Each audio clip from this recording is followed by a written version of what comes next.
Сайн уу Библи, шүүгчдийн түүх. Ehud, шүүгчид 3 дугаар бүлэг 12-оос 30 дугаар ишлэл.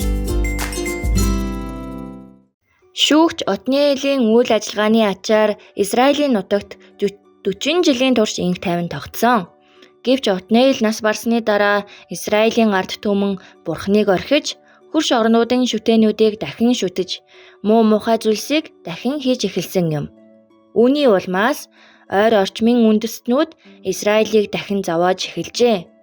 Моабын хаан Еглон Амманчууд болон Амелекчуудаа хамтран ирж далдуу модоор алдартай Ерихог эзлэн авчээ.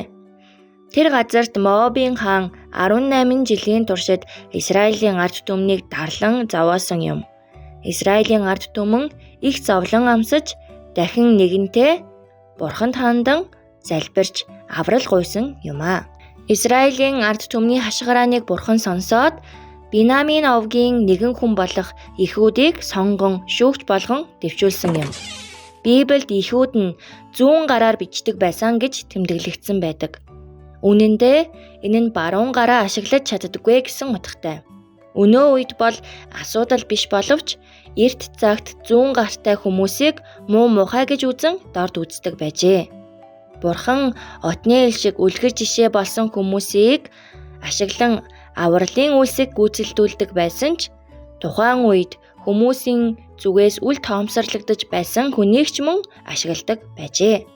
Ehud Моабын хаан Еглонд алба говьчуур буюу бэлэг барих үүрэгтэй байсан. Тэр энэ үүргээ биелүүлэх зуур Израилийг хэрхэн аврах талаар төлөвлөж байв. Ehud Моабын хаантай ойрхон уулзах боломжийг ашиглахаар шийджээ.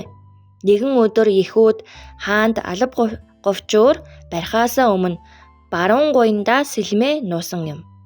Айл хэдийн нарийн төлөвлөгөө гаргасан байсан. Ehud татвар барихад хамт явсан хүмүүсээ буцааж явуулаад хаанд хандаж хэлжээ. Танд дамжуулах Бурхны үг надад байна. Хаан босгод Ehud 100 гараараа баруун гуйнаасаа сэлмээ суглан Моабын хааныг хутгалж орхисон юм. Ингээд хааныг хороосныхоо дараа Ehud өөр хаалгаар сэмхэн зүхтаж гарсан юм.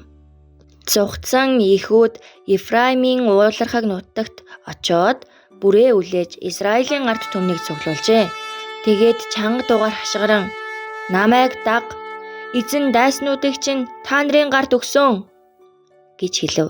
Ард түмэн баярлан хашгирч бүгд хамтдаа Йордан мөрний ирэг дээр очоод Моабчуудын хинэнч голыг гатлах боломжгүй болгосон. Ингэснээр Моабчууд хаан болон цэргийнхээ ихэнхийг алдаж Израиль тэднийг захирах болсон юм. Үүний дараа Израиль 80 жилийн турш амар чимэр байлаа. Хүүхдүүдээ, Бурхан нүгэл үйлдсэн Израилийн ард түмний төлөө зөв зүйтэй үлгэр жишээж Отниелийг шүүгч болгон сонгосон. Мөн 100 гараасаа болоод үл тоомсорлогдож байсан Ehudыг ч бас сонгосон юм.